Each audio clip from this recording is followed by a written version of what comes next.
The morning sun spilled through the towering windows of the Ritz-Carlton Chicago, bathing the bridal suite in a warm golden glow. It should have been the most beautiful day of Marissa Lane's life. Her wedding gown hung beside the balcony doors, shimmering like a promise. Makeup artists whispered softly as they arranged their brushes beside a sleek silver tray. The skyline outside stretched endlessly, glossy and bright, as if the entire city were preparing to celebrate her future. But inside Marissa's chest, something twisted. Her iPhone buzzed for the third time that hour. Another anonymous text she refused to open. She told herself it was nerves, just the usual pressure of marrying into one of the wealthiest hotel families in America. Still, her hands trembled as she reached for the glass of water on the marble counter. The delicate Cartier bracelet on her wrist, a gift from Caleb, felt suddenly heavy. "Marissa, breathe," one of the stylists murmured. She tried. She truly did. But the unease only grew. It started with the flowers arriving in the wrong colors, deep crimson instead of soft ivory. Then the seam on her wedding gown had mysteriously torn overnight, forcing a frantic repair. And now, the wedding coordinator rushed in and whispered something to the makeup team, prompting several worried glances Marissa pretended not to notice. Finally, her maid of honor leaned in. "Caleb hasn't checked in yet," she said quietly. "No one can reach him." Marissa blinked. "He's probably busy. His family's always chaotic." "That's not all," her maid of honor continued. "Someone said they saw a woman leaving his floor early this morning." The words sliced through the air like cold steel. Marissa felt the room tilt for a moment. She gripped the edge of the vanity to steady herself. Her heartbeat pounded in her ears, hard, uneven, warning her. She searched her reflection in the mirror, soft waves of chestnut hair, delicate eyeliner, a smile she was forcing too much. She suddenly looked like a stranger dressed in white. A knock interrupted the silence. Beckett Rhodes, CEO of a rival event firm, someone she never expected to see today, stepped inside, dressed in a tailored charcoal suit that too easily belonged to this world of wealth and power. His eyes scanned her face. "You need to be careful today," he said, voice low. "Some things aren't what they look like." Marissa swallowed hard. "What do you know?" He hesitated, then shook his head. "Not here." Before she could question him, a staff member hurried in, pale and breathless. "Miss Lane, there's something you need to hear, and you need to hear it now." The room froze. Marissa stood, her pulse quickening as the walls seemed to close in around her. Something told her that whatever she was about to hear would destroy everything she believed was real. The suite door clicked shut behind the trembling staff member, leaving Marissa standing in a silence so sharp it felt like glass. Her pulse hadn't steadied since sunrise, and the uncertainty wrapped around her like a cold veil. Caleb Montgomery was not answering her calls, not a single one. She tried again now, tapping the familiar contact on her iPhone, straight to voicemail. The automated voice cut through her hope like a blade. "The person you're trying to reach is unavailable." Unavailable. On his wedding morning. She stared at the screen, fighting the sinking feeling spreading through her stomach. Caleb had always carried himself with that polished, confident charm, the kind that made his tailored suits and Rolex seem like extensions of his personality. But these past weeks, he'd become distant in subtle, unnerving ways, leaving early, coming home late, brushing off her questions as if they were childish. Now the distance felt like a wall. A knock broke the tension. His mother, Eleanor Montgomery, stepped into the room. She carried herself with the cool elegance of old money, pearl earrings, a structured ivory coat, and the faintest perfume drifting behind her. Her expression was icy perfection. "Marissa," she said, offering no smile. "The guests are arriving. Please try to compose yourself." "Have you heard from Caleb?" Marissa asked, voice tight. Eleanor paused. A flicker, too brief to decipher, crossed her face. He's handling matters regarding the family estate. Important responsibilities don't pause for weddings. But he promised he'd be here early, Marissa pressed. He said he wanted to see me before everything started. Eleanor's lips curled into something faintly resembling sympathy, though it held no warmth. My dear, men like Caleb carry burdens you can't understand. He'll appear when necessary. Necessary. Not when he wanted to. When required. Eleanor turned to leave, then hesitated. Oh, and Marissa, try not to look so anxious in front of the photographers. This wedding will be front-page news. The door closed. Marissa's chest tightened. She felt small, squeezed between expectations, wealth, and a family that barely tolerated her existence. Behind her, Beckett Rhodes crossed his arms, watching Eleanor disappear. They're hiding something, he murmured, and I don't think it's small. Marissa swallowed. What do you mean? Beckett met her eyes, his expression firm. I saw Caleb last night, and he wasn't alone. Marissa's breath caught, exactly as another anonymous message buzzed onto her phone. The suite felt different now, heavier, as if the walls themselves were listening. Marissa tried to steady her breath, but every inhale felt thin, every exhale shaky. Her bridesmaids whispered in a corner, pretending to organize bouquets, but their eyes kept drifting toward her with a mixture of pity and fear they thought she wouldn't notice. Finally, one of them, Hannah, approached.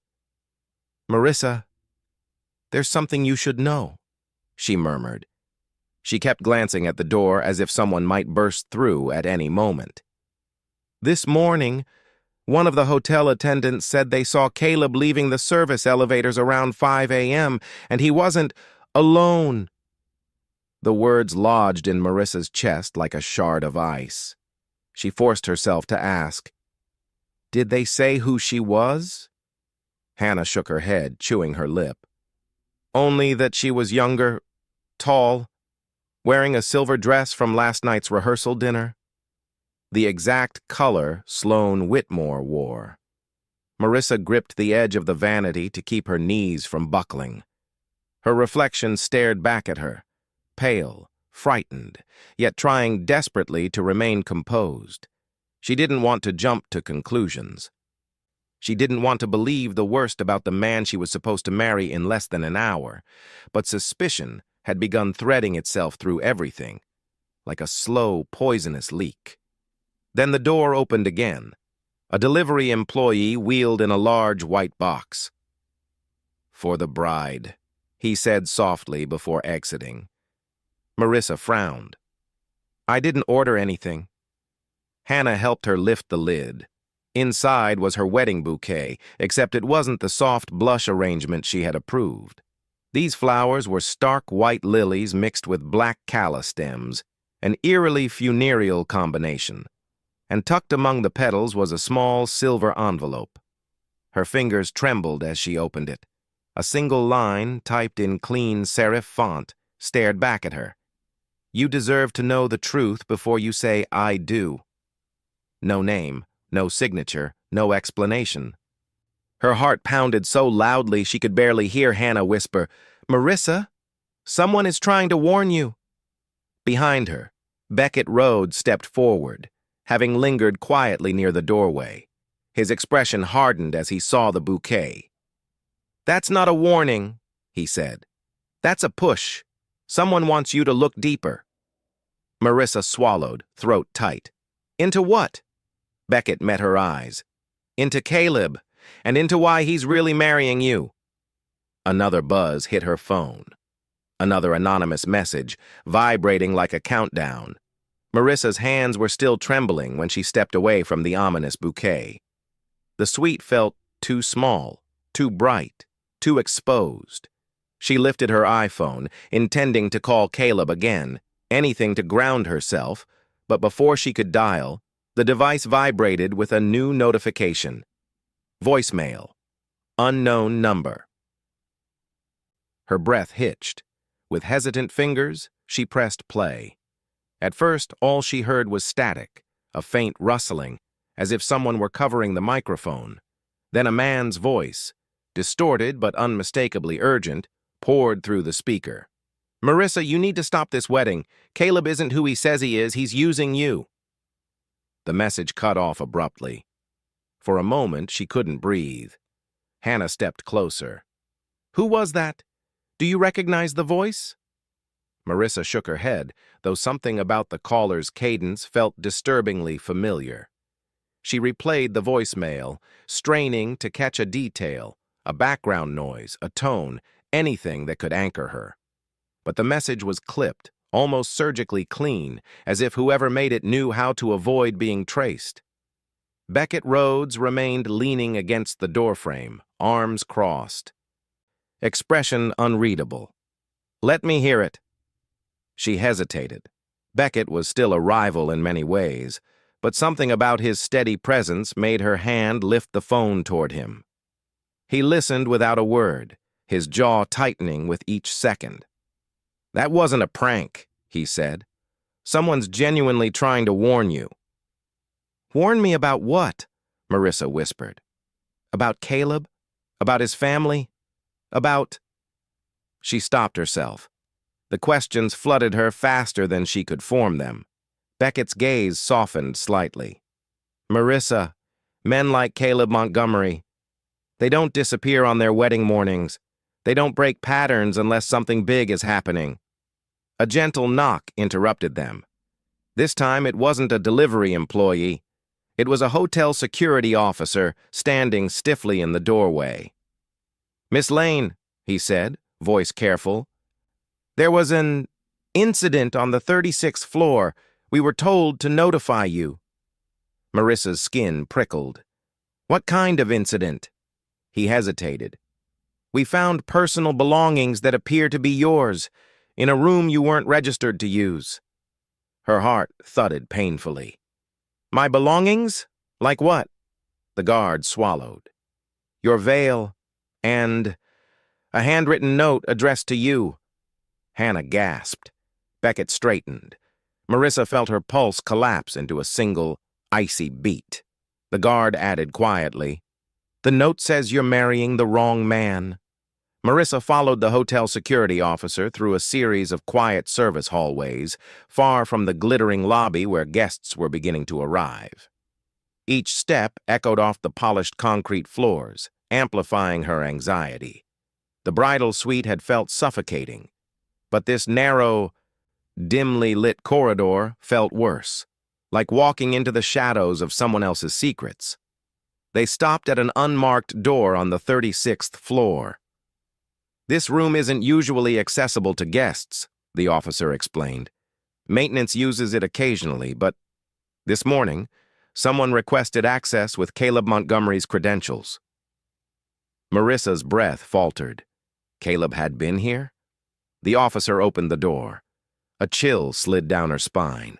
Inside, the lights were soft and warm, illuminating a small space furnished only with a table, 2 chairs, and a wall-length mirror. But her veil, delicate lace she'd chosen months ago, lay draped over the back of one chair, as if someone had handled it moments before.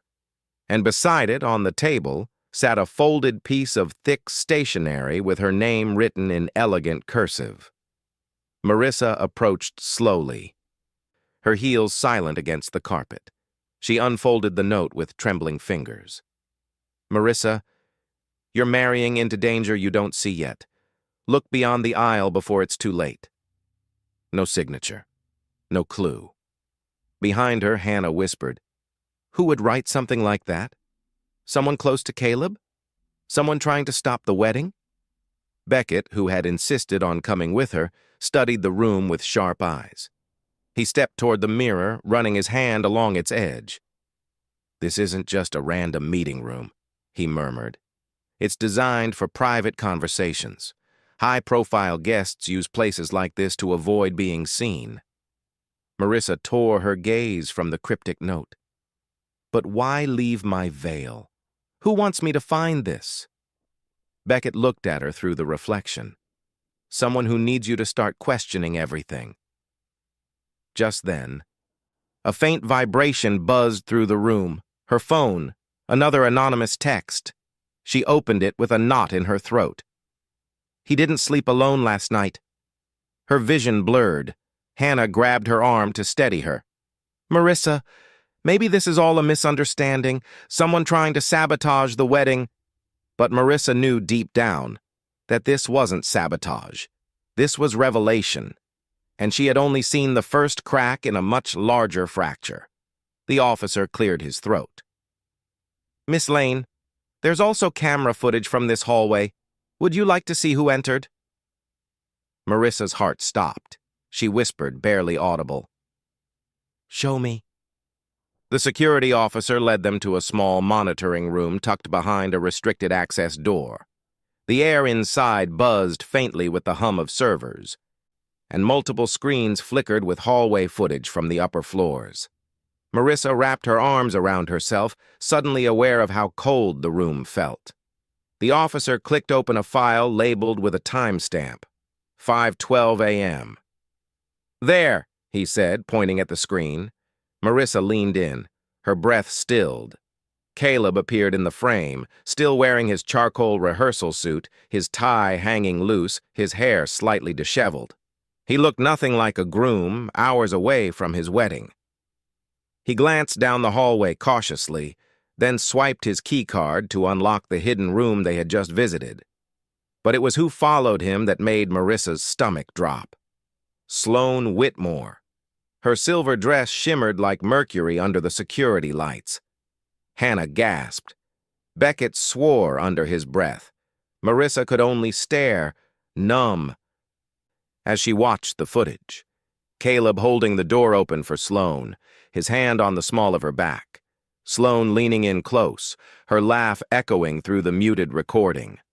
They disappeared into the room together, the door clicking shut behind them. The officer paused the video. I found no footage of them leaving together, he said, but Caleb exited alone around 6:03 a.m. Marissa's vision blurred. She pressed a hand against the table to steady herself. Beckett stepped closer.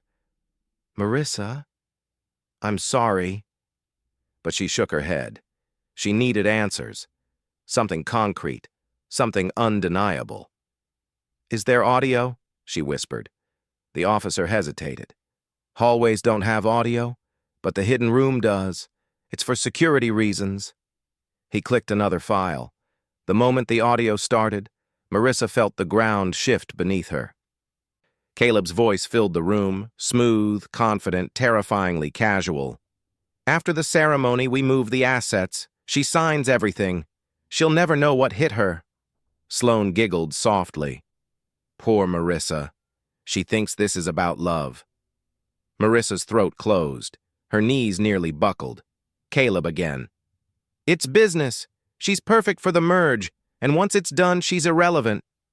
Beckett caught her by the arm before she collapsed. Marissa, hey, look at me. This isn't your fault. But she couldn't look at anyone. All she could hear was Caleb's final line, dripping with a coldness she'd never imagined. By tonight, she won't matter. And in that instant, Marissa realized. She wasn't just heartbroken. She was a target. Marissa stumbled out of the monitoring room, her vision swimming, her heartbeat thundering in her ears. The chandelier lights of the hallway blurred into streaks, and the plush carpet beneath her heels felt as unsteady as a moving floor. Every breath she drew hurt, sharp, shallow, impossible. She gripped the nearest wall, her fingers trembling uncontrollably. Caleb's voice, cold, calculated, cruel, looped through her mind like a broken recording. By tonight, she won't matter. It wasn't heartbreak. It wasn't betrayal. It was erasure. A soft but firm hand closed around her elbow. Marissa, sit, Beckett urged, guiding her to a velvet bench near the private elevator. She sank down, her body folding as though something inside her had snapped. Her vision dimmed at the edges, and for a terrifying moment, she wasn't sure if she would faint. Hannah knelt beside her. Marissa, honey, look at me. Breathe. Please breathe. But her chest barely moved. Her wedding day, the day she had planned with tenderness and hope, had become a meticulously crafted trap. Not just emotional, financial, legal, life-altering. Her hands shook as she pressed them to her face. "I was nothing to him," she whispered. "Just a tool, a signature." Beckett crouched in front of her, lowering his voice so only she could hear. "No, you are not nothing. You were targeted because you're valuable, because you trusted him. That's on him, not you." She shook her head helplessly. "I loved him. I thought he loved me. How could I be so blind?" "Love doesn't make you blind," Beckett said gently. "It makes you honest. He took advantage of that. That's the difference." A tear slipped down her cheek, hot, humiliating. She wiped it quickly, but another followed, and then another. She wasn't sobbing. She was unraveling silently. The way strong people break when the world finally pushes too hard. "I can't walk down that aisle," she whispered. "I can't pretend I don't know what I heard." Beckett's jaw tightened. "Then don't." "But the guests, the press, his family." Hannah squeezed her hand. "Forget them. Think of you." Marissa lifted her gaze, eyes glassy, haunted. "What am I supposed to do?" she asked. Beckett exhaled slowly, studying her with an intensity she'd never seen in him before. "You don't run," he said. "You confront, but not like they expect." His voice dropped even lower. "You turn the wedding into a reckoning." A shiver ran through Marissa, not of fear, but of something awakening beneath the devastation. Her collapse wasn't the end. It was the hinge. A storm was coming, and she would be at its center. For a long moment, Marissa sat frozen on the velvet bench, feeling the ruins of her future settling around her like dust. Her breath steadied slowly, not from calm, but from something harder, sharper, rising beneath the heartbreak. The kind of clarity that only arrives when everything else has been burned away. Beckett watched her closely, not pushing, just waiting. Hannah hovered protectively, holding Marissa's phone as if guarding it from another blow. Finally, Marissa lifted her head, and something in her eyes had changed. Not rage, not despair, precision. A switch had flipped. "I won't let him win," she said, voice low but steady. "If he planned to use me, then he can watch me end his entire performance." Beckett exhaled a breath he'd been holding. "Good. Because you have power here. More than you think." Marissa stood, smoothing her hands down the front of her silk robe. Her reflection in the hallway mirror no longer looked fragile. She looked like someone who had walked through fire and kept moving. "What do I do first?" she asked. Beckett stepped beside her. "You control the narrative. That's what Caleb fears most. Men like him thrive when women stay quiet. So don't be quiet." Hannah's eyes widened. "Are you saying she should still walk into that ceremony?" "Not as a bride," Beckett replied. "As a storm." Marissa felt a pulse of adrenaline. Her fear softened, reshaping itself into resolve.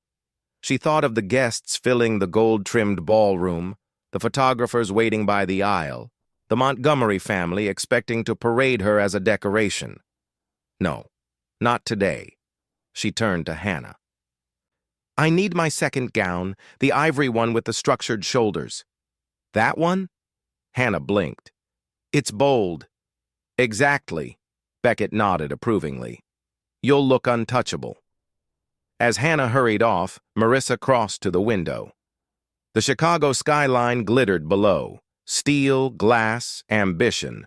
For years, she'd admired it as a symbol of possibility. Now it looked like a battlefield she was finally ready to step onto. Her phone buzzed again. Another anonymous message. But this time the words didn't shake her. "He thinks you'll stay silent." Marissa's lips curved, not into a smile, but into certainty. She typed back a single sentence. "Watch me." Then she turned to Beckett. "Help me rewrite this wedding." He extended a hand, not romantic, not possessive, simply steady. Together. And with that, Marissa Lane began her transformation, from betrayed bride to architect of reckoning. The ballroom of the Ritz-Carlton Chicago was already glowing when Marissa stepped out of the private elevator. Crystal chandeliers shimmered like constellations, scattering light across polished marble floors. A string quartet tuned their instruments near the grand staircase.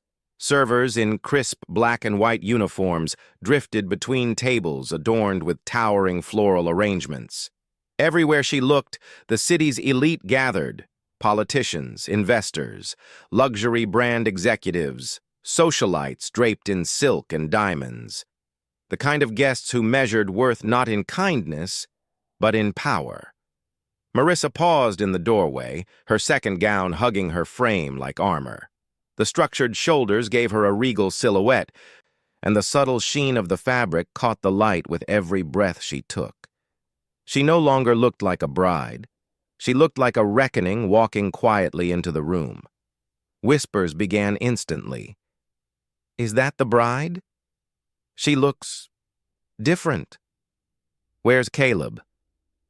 Their curiosity rolled toward her like a wave, but she held her posture steady.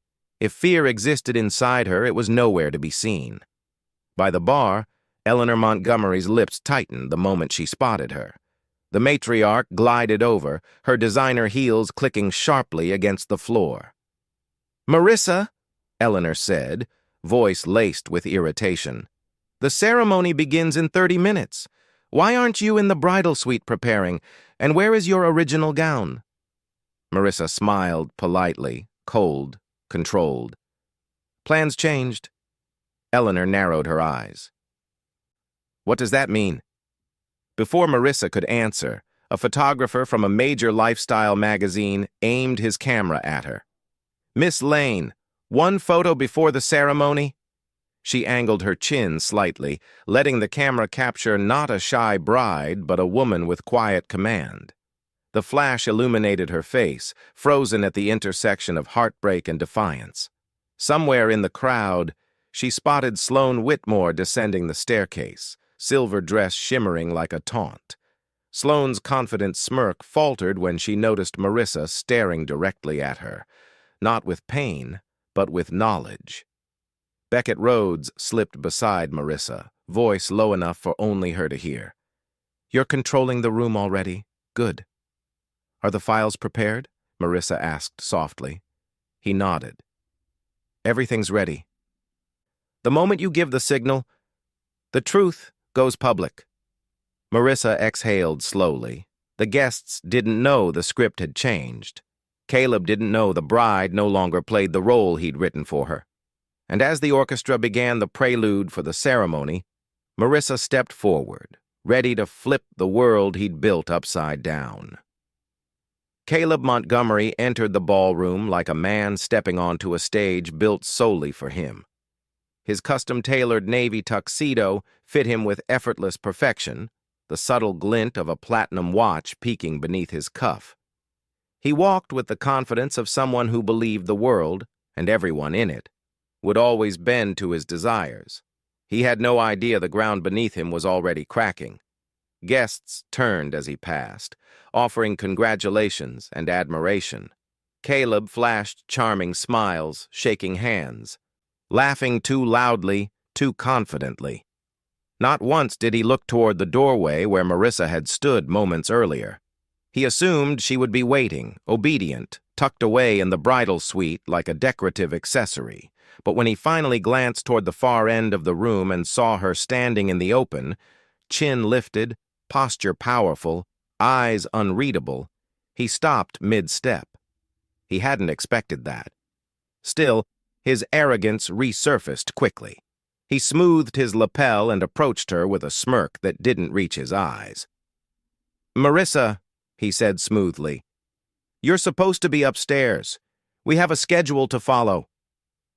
She studied him in silence long enough for discomfort to flicker across his expression. It was brief, just half a heartbeat, but it was there, a crack in the facade.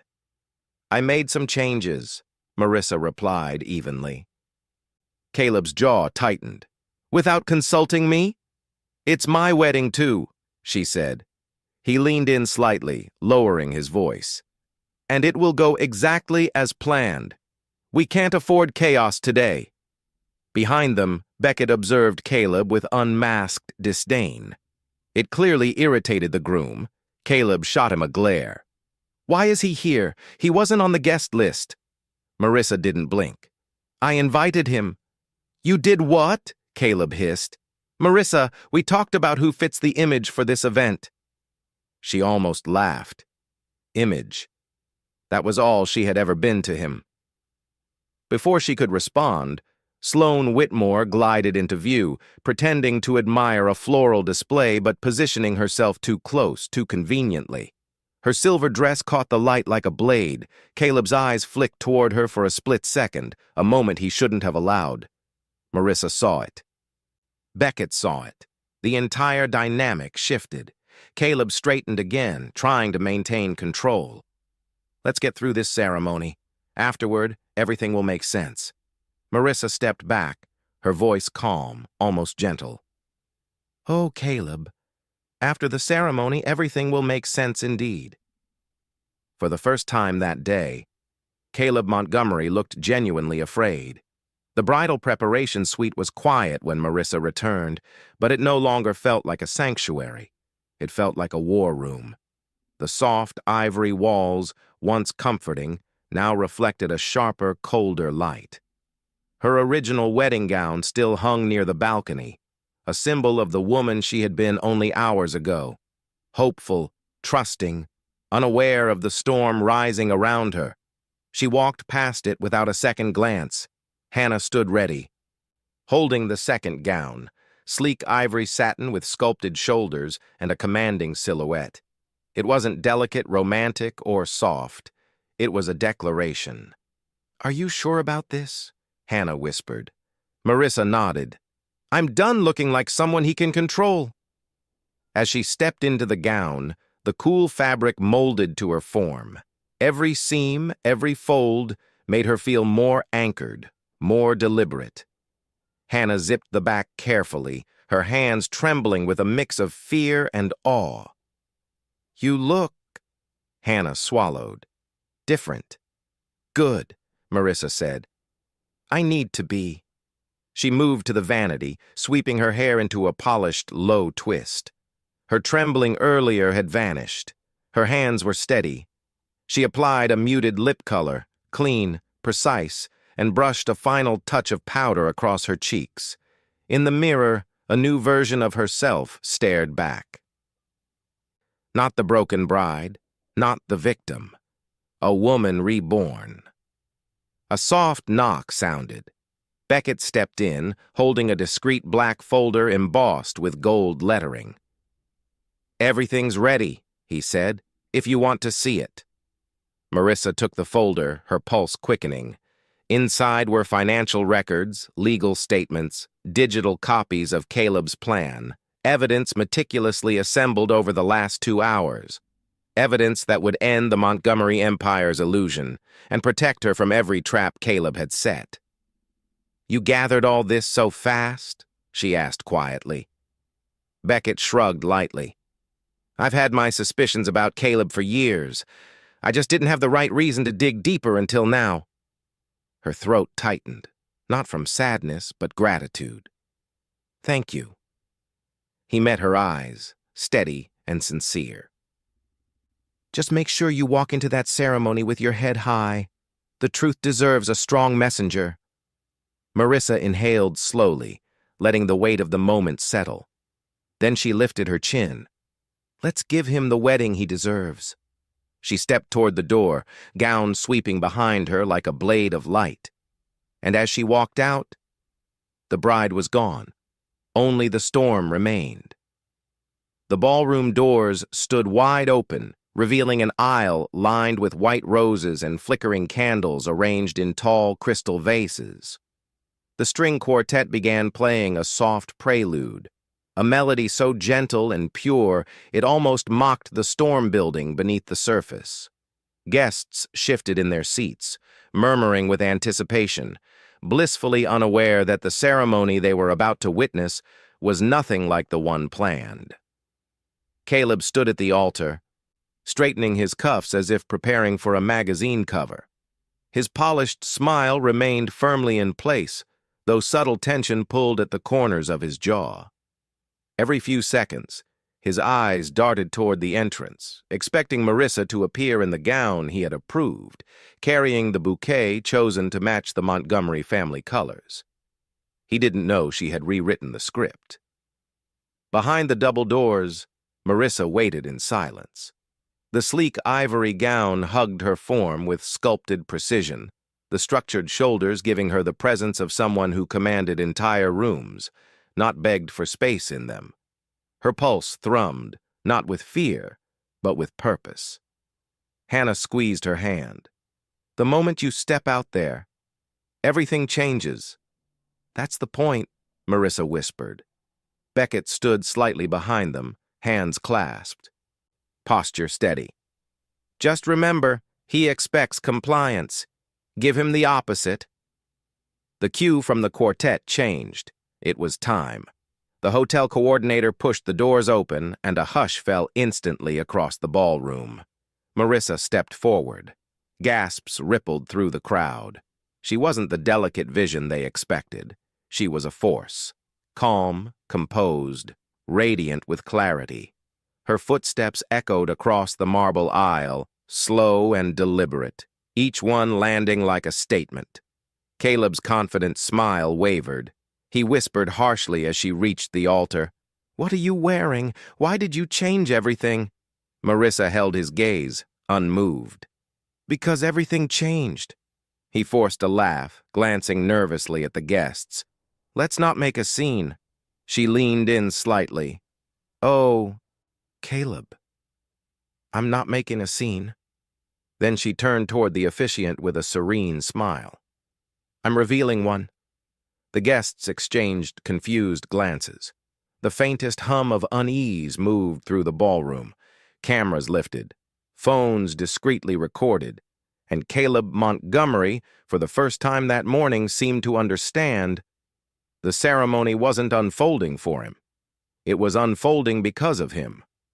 The officiant lifted his notes, ready to begin, but Marissa raised a hand gently, graceful, polite, yet commanding enough to silence the entire ballroom. Conversations died mid-sentence. Even the string quartet faltered, bows freezing against violin strings. "I'd like to say something before we continue," Marissa announced. Caleb stiffened beside her. "Marissa, no, not now." But she kept her gaze on the crowd, her voice calm and clear. "Weddings are about truth. Before I make any vows, I think everyone deserves a moment of honesty." A ripple of confusion swept through the guests. Eleanor Montgomery sat straighter in her front row seat, suspicion tightening her expression. Sloane, perched near the staircase, shifted uneasily, fingers tightening on her clutch. Cameras from the Lifestyle magazine zoomed in, sensing a moment worth capturing. Caleb leaned toward her through clenched teeth. "Marissa, stop. Whatever this is, we'll deal with it privately." She finally turned to him, her expression unreadable. "You wanted privacy, Caleb. You shouldn't have chosen a public wedding." Gasps fluttered across the room. The officiant lowered his book, unsure whether to step back or intervene. Marissa inhaled slowly, steadying herself. "I had a vision for today, a future I believed in. A husband I trusted. A life I was ready to build." Her voice softened, but it didn't shake. But trust requires truth. And the truth is, some vows are spoken from the heart, while others are scripted for convenience. Caleb's face drained of color. Marissa continued, eyes sweeping the room. I learned something this morning, something painful, something that changes everything. Phones lifted discreetly. The entire ballroom leaned forward. Marissa, Caleb hissed, don't do this. She ignored him. I discovered that love wasn't the foundation of this marriage, not for him. I discovered that I was chosen not for who I am, but for what I could be used for. A collective gasp broke through the silence. Sloane paled. Eleanor whispered sharply to her husband. Caleb's mask cracked. This is madness. You're humiliating yourself. No, she said softly. I'm liberating myself. The guests stared at her, frozen, waiting, hungry for the truth she was about to unleash. Marissa took one final breath. Before I make vows, Caleb, maybe you should explain why you were in a restricted room with Sloane Whitmore at 5 this morning. The ballroom exploded, and the wedding began to unravel in real time. The ballroom erupted into chaos. Gasps, whispers, camera shutters clicking like frantic wings. Caleb lifted his hands, trying desperately to regain control. Marissa, stop this, he barked. There is no video. There is nothing to show. This is all a misunderstanding. But his voice cracked, barely noticeable, but enough for the front row to lean in. Marissa didn't raise her voice. She didn't need to. The calm in her tone carried more power than Caleb's panic.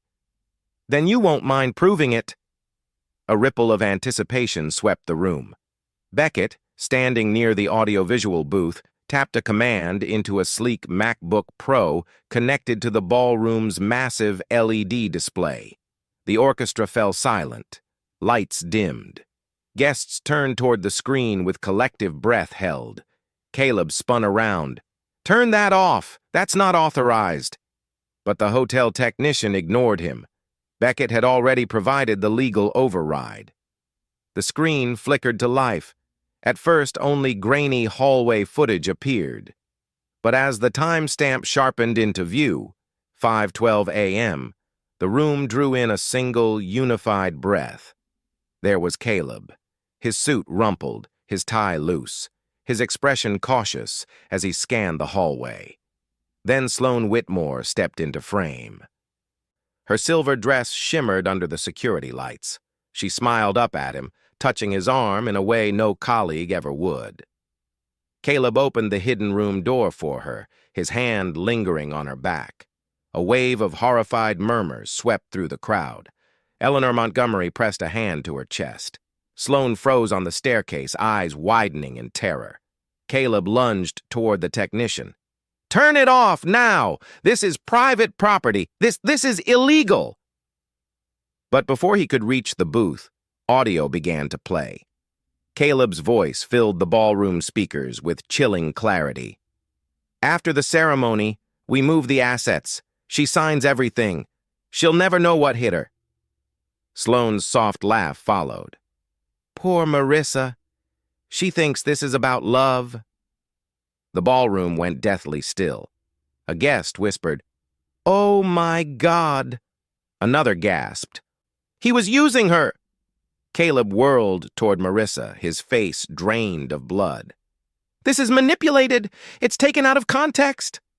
Context? Marissa echoed quietly. Show them the rest, then. Beckett tapped the keyboard again. Caleb's final line blasted across the ballroom. By tonight, she won't matter. The silence afterward was absolute, crushing, undeniable, a truth laid bare in front of hundreds. Caleb staggered back a step, exposed and cornered, and for the first time he understood the bride he thought he controlled had dismantled him completely.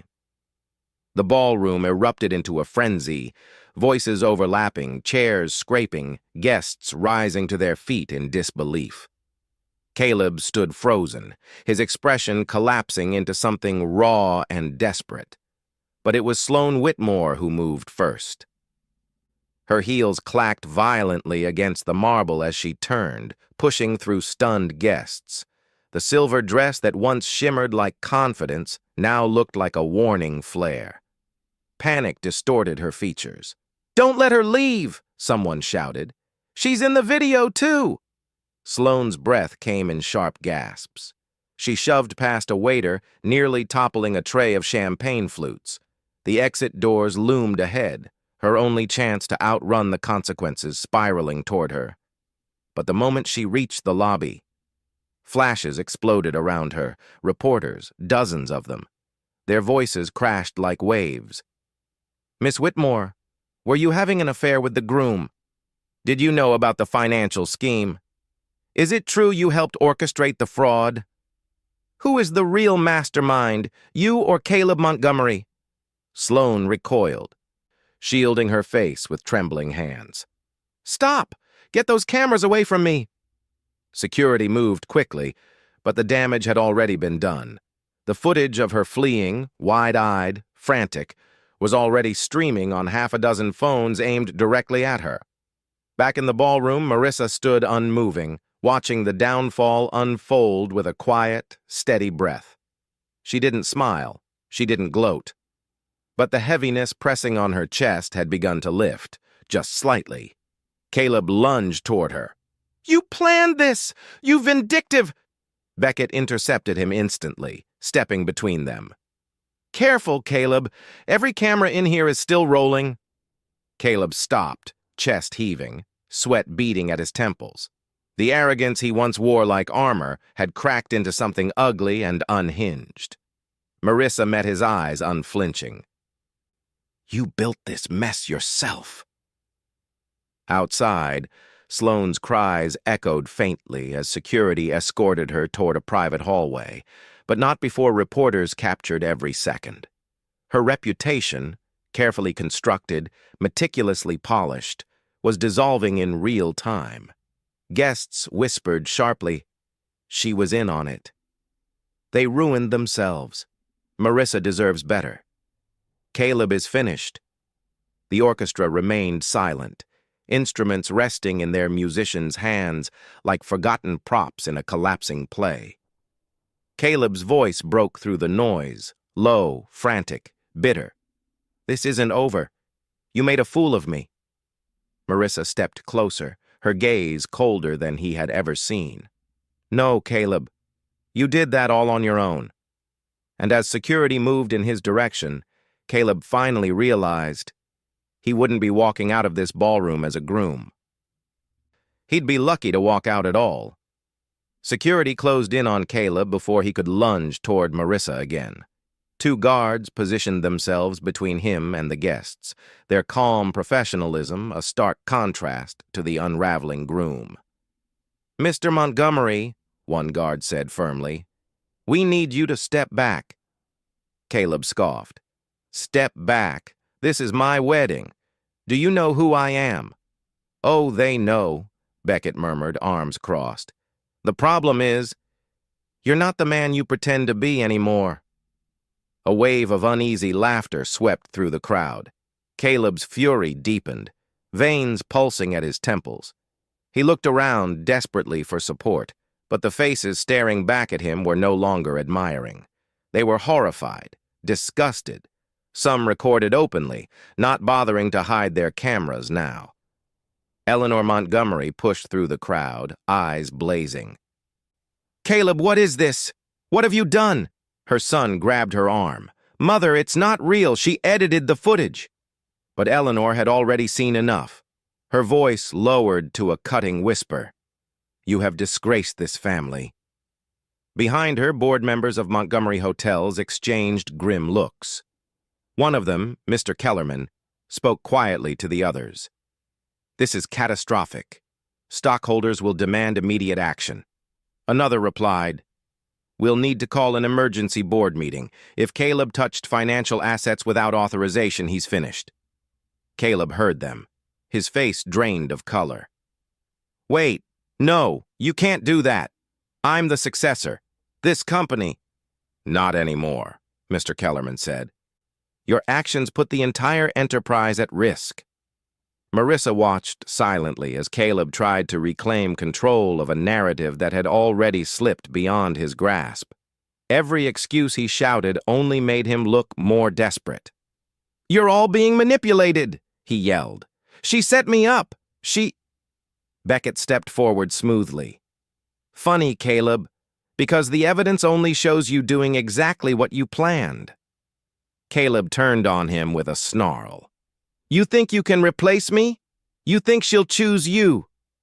Marissa cut him off with a calm, devastating clarity. This was never about choosing anyone. It was about protecting myself from you. The room erupted in whispers again.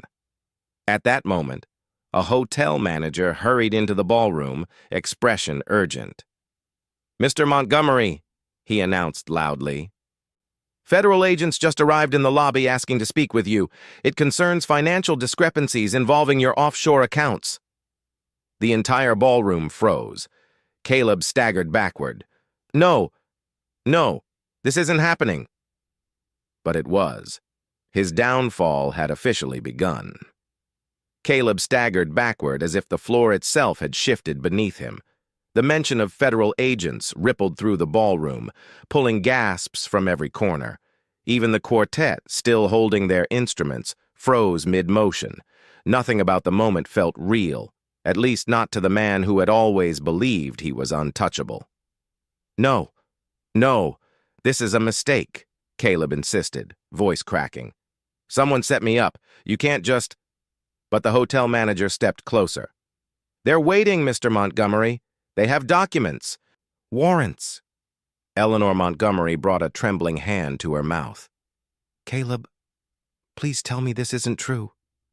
He reached for her, desperate. Mother? You know me. You know I wouldn't... But Eleanor stepped back, her expression collapsing in slow, shattering disappointment. Board members turned away, checking their phones, already drafting statements to distance the company from him. Investors in the front row whispered in panicked urgency. Reputation meant everything in their world, and Caleb's had imploded in under 10 minutes. Caleb spun toward Marissa, eyes wild. You did this! You ruined me! Marissa didn't flinch. I didn't ruin you. You ruined yourself. You just assumed no one would ever hold you accountable. Beckett moved slightly in front of her, not shielding her but making sure Caleb's desperation didn't turn reckless. You don't get to blame her, Beckett said. You don't get to rewrite the story now that you've been caught. Caleb's fists clenched, his voice rising. You think you're a hero? You think she'll end up with you after this? This isn't about ending up with anyone, Marissa answered steadily. This is about ending what you started. Another hotel staff member approached quickly. Mr. Montgomery, the agents insist. They say delaying will only make things worse. Caleb swallowed hard, eyes darting around as if searching for an escape route. But every exit was watched. Every pair of eyes in the ballroom bore witness. Sloan, escorted by 2 security guards from a side hallway, saw him and whispered harshly, I told you this would blow up. You thought you could control everything. Caleb glared at her. You told them, didn't you? You betrayed me, Sloan scoffed. Please, you betrayed yourself long before I ever had to. 2 federal agents finally stepped into the doorway, calm, composed, inevitability embodied in dark suits. Caleb Montgomery, one called. His knees nearly buckled, and in that single, crushing moment, the groom realized the world no longer feared him. It pitied him. The moment the federal agent stepped forward, the ballroom dissolved into a chaotic hum. Guests whispered urgently, some recording discreetly, others openly marveling at the spectacle. But Marissa had no interest in watching Caleb's final unraveling. She had already lived through the worst part, the betrayal. Everything else was simply consequence. Beckett leaned close. You don't have to stay here for the rest of this. She exhaled shakily. I know. I need air. He guided her toward a side exit that led to the Ritz-Carlton's private garden terrace. The sudden quiet felt unreal. The noise, the cameras, the accusations. They all faded behind the glass doors as Marissa stepped into a world of warm sunlight and cascading greenery. A fountain murmured softly nearby, its gentle rhythm grounding her. For the first time that day, she let her shoulders drop. Her heart still ached, Her mind still reeled, but out here, she could breathe. Hannah joined them moments later, eyes glossy but relieved. "That was unbelievable. You were incredible, Marissa." "I didn't feel incredible," Marissa murmured. "Just exhausted." "You should," Beckett said softly. "You carried the truth alone for hours, and you faced it in front of hundreds of people. That takes strength most never find." Marissa lowered herself onto a stone bench. The ivory gown pooled elegantly around her, a gown chosen for power, not romance. She stared at her hands, remembering how they trembled earlier, how close she'd come to collapsing. Now they were steady. "Do you think this will end tonight?" she asked quietly. "Tonight?" Beckett said. "No, but you're free tonight, and that matters more." A breeze rustled the ivy climbing the stone walls. Marissa tilted her head back, letting sunlight warm her face. The weight on her chest eased, just a fraction, as clarity settled in. For years, she'd believed that love required sacrifice, quiet endurance, bending, accommodating.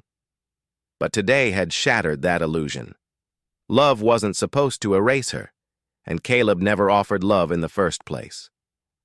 Beckett sat beside her, leaving a respectful inch of space. He held out a Mont Blanc pen, simple, elegant, unmistakably intentional. "What's this?" she asked. "A new beginning," he said. "You don't owe anyone your silence anymore. Use it however you choose." She ran her thumb along the smooth barrel. For the first time all day, her lips curled into a small, genuine smile. "I think," she whispered, "I'm finally ready to choose myself." Through the glass behind them, chaos continued. But out here, Marissa Lane felt the first quiet breath of freedom. By early evening, the world outside the Ritz-Carlton had already transformed into a media storm.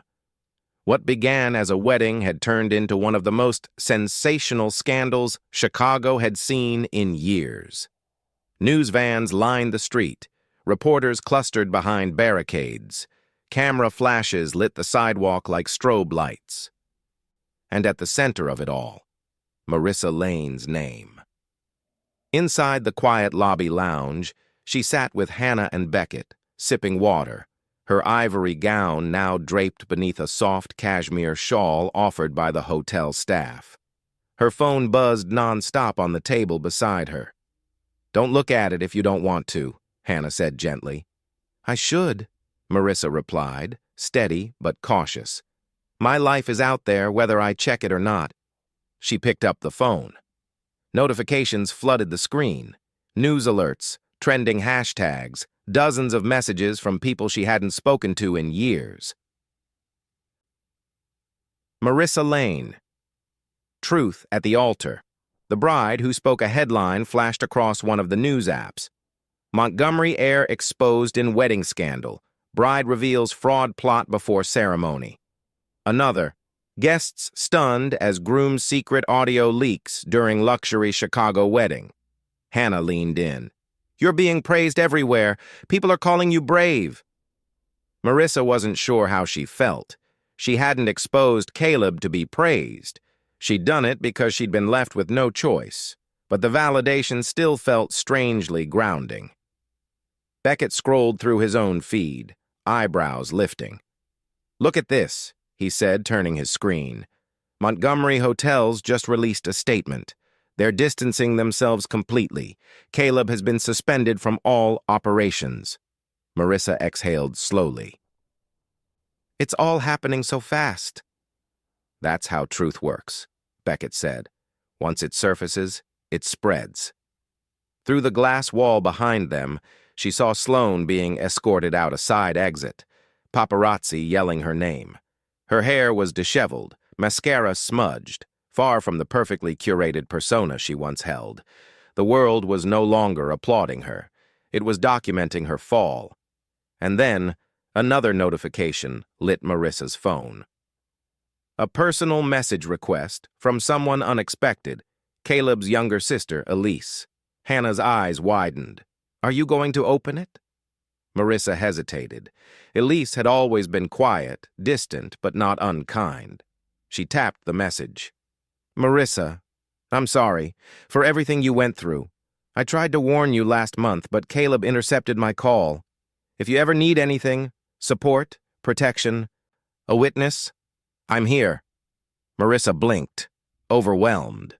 For the first time since the collapse began, she felt something shift. The world wasn't just watching her. It was standing with her. 2 months later, the chaos had finally settled, at least for the world outside. For Marissa, life had transformed in quieter, deeper ways. The media storm faded as new scandals took over headlines, leaving behind only articles praising her courage and resilience. Caleb's legal troubles intensified. Sloane's reputation dissolved completely, and the Montgomery empire restructured without him. But Marissa didn't spend her days tracking their downfall. She was too busy building her rise. Her new design studio, Lane & Co. Events, opened on Fifth Avenue, a corner space with floor-to-ceiling windows overlooking the bustling street.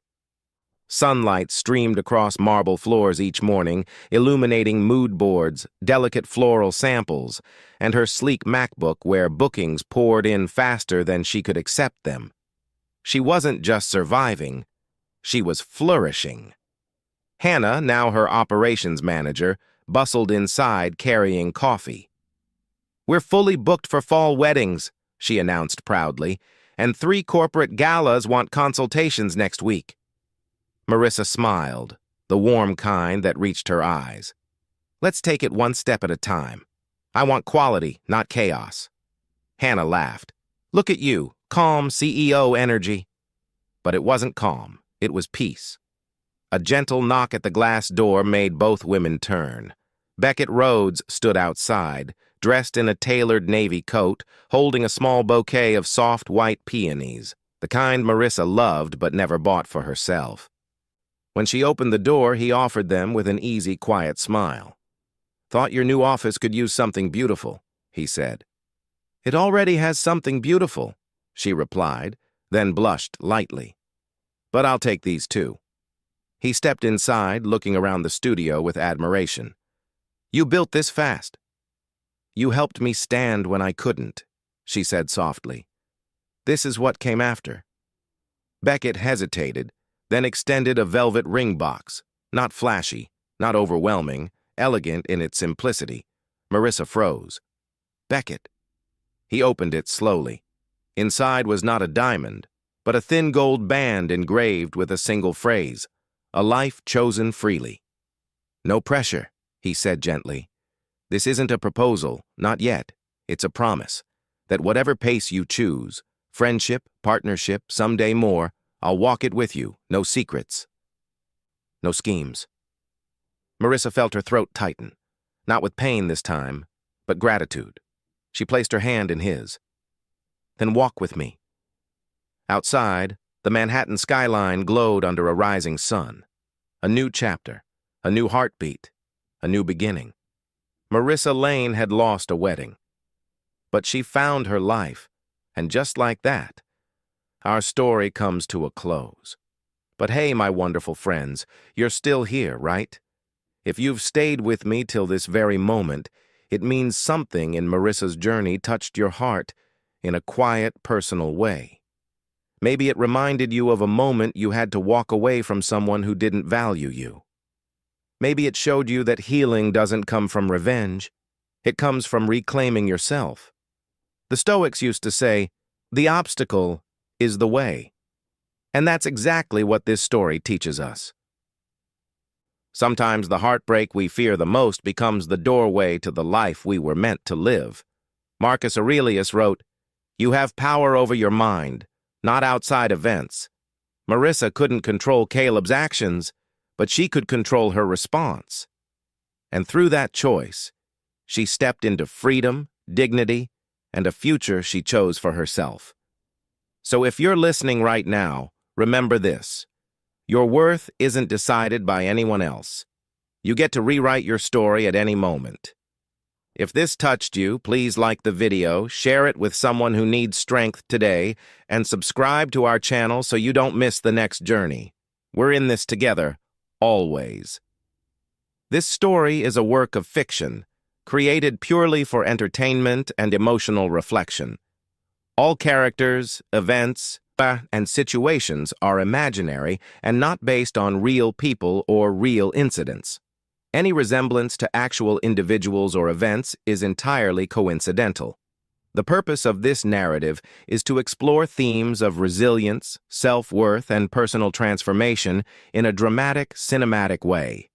Viewers should understand that the plot elements, including the wedding setting, business conflicts, and character motivations, are storytelling devices designed to inspire reflection, not factual accounts or advice.